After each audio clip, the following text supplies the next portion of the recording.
Hey people, it's NIyas713. I'd like to thank the Savoy Show for telling me about this. This is from CBS News. Scientists want to send 335 million seed, sperm, and egg samples to the moon to create a lunar Noah's Ark.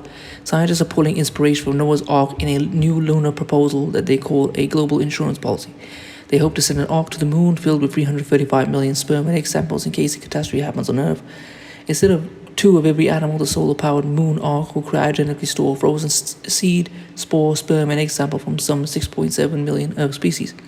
University of Arizona researcher Jikan Fanga and a group of his students proposed the concept in a paper presented during the IEEE Aerospace Conference this week. Earth is a naturally volatile environment, Fanga, a professor of aerospace and mechanical engineering in the University of Arizona College of Engineering, said in a press release. As humans, we had a close call about 75,000 years ago with the Toba supervolcanic eruption, which caused a 1,000-year cooling period, and according to some, aligns with an estimated drop in human diversity. Because human civilization has such a large footprint, if it were to collapse, that could have a negative cascading effect on the rest of the planet. For the rest of the planet, it would just go on just fine.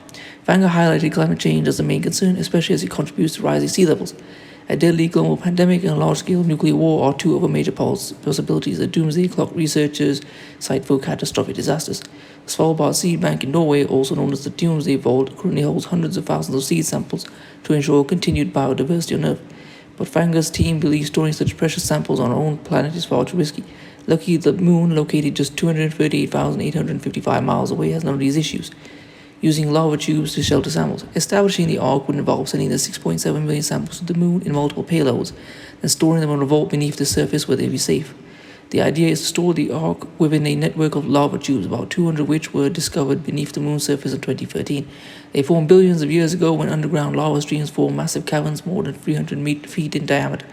These tubes have remained untouched for 3 to 4 billion years, and scientists suggest they could provide much-needed protection from solar radiation, meteors, or temperature changes on the surface.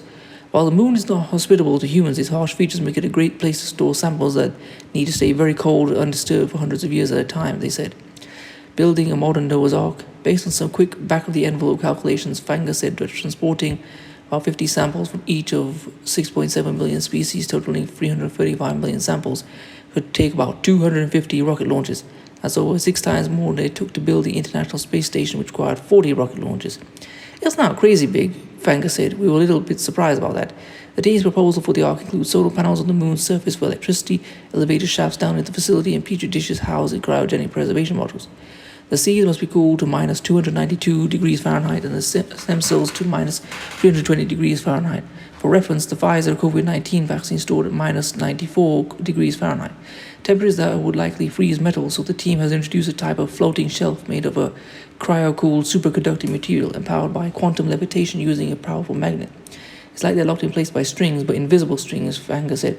When you get to cryogenic temperatures, strange things happen. Some of it just looks like magic, but it's based on tried and laboratory-tested physics principles at the edge of our understanding. They also suggest robots navigate the facility on magnetic tracks. Obviously, a lot of research is still needed, including the effects of a lack of gravity on seeds and a plan for communication with Earth. What amazes me about projects like this is that they make me feel that we're getting closer to becoming a space civilization, and not to a very distant future where humankind will have bases on the moon and Mars, said Alvaro Diaz Flores Caminero, a University of Arizona doctoral student leading the thermal analysis for the project. Multidisciplinary projects are hard due to their complexity, but I think the same complexity is what makes them beautiful.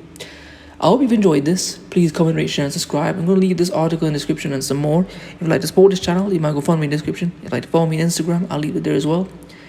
And if you want to buy one of my t-shirts, I'll leave the link to that as well. Peace.